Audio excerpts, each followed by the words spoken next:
So, this is my presentation on how does ROM works.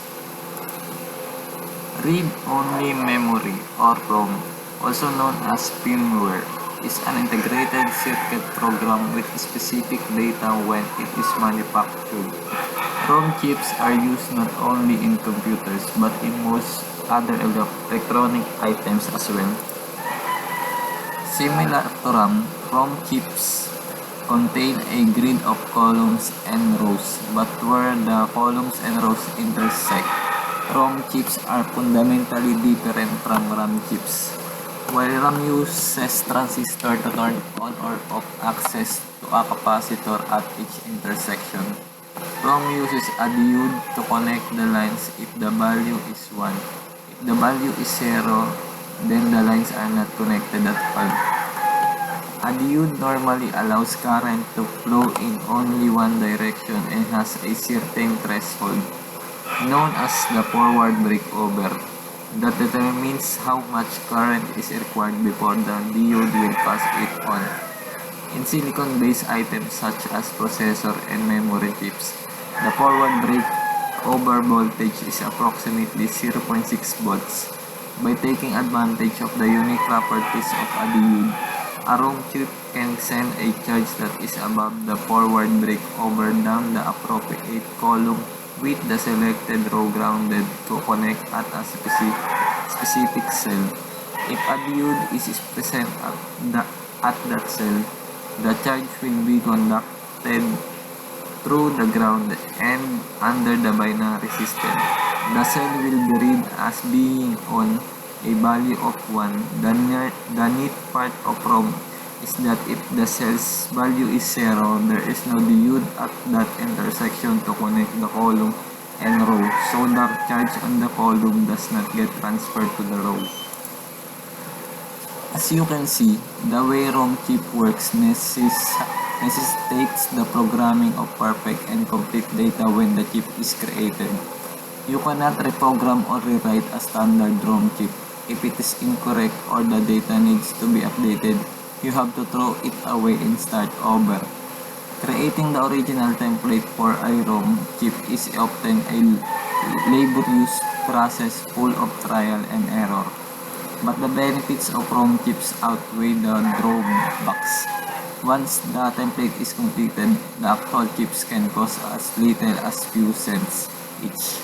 They use very little power, are extremely reliable, and, in the case of most small electronic devices, contain all the necessary programming to control the device. A great example is the small chip in the singing fish toy.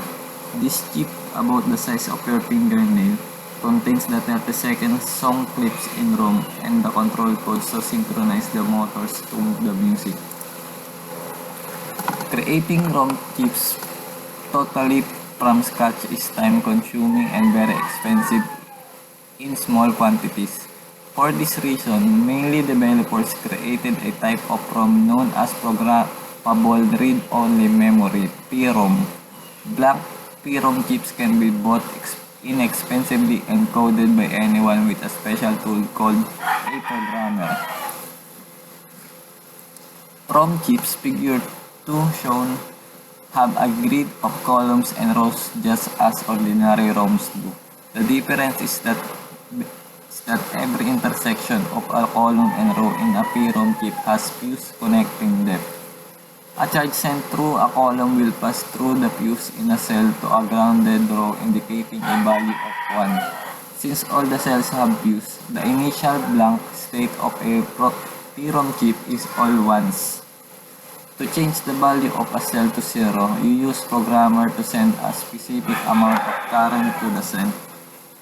The higher voltage breaks the connection between the column and row by burning out the fuse. This process is known as burning the PROM. PROM can only be programmed once. They are more fragile than ROMs. A jolt of static electricity can easily cause fuse in the PROM to burn out, changing essential bits from 1 to 0. But blank PROMs are inexpensive and are great for prototyping the data for a ROM before committing to the costly ROM fabrication process. This is the example of PROM. EPROM. Working with ROMs and PROMs can be a wasteful business. Even though they are inexpensive per chip, the cost can add up over time. Erasable, programmable, read-only memory, EPROM, addresses with the issue. EPROM chips can be rewritten many times. Erasing an EPROM requires a special tool that emits a certain frequency of ultraviolet light, UV light.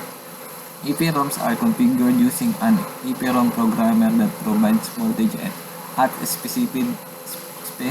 specified levels depending on the type of EPROM used. Once again, we have a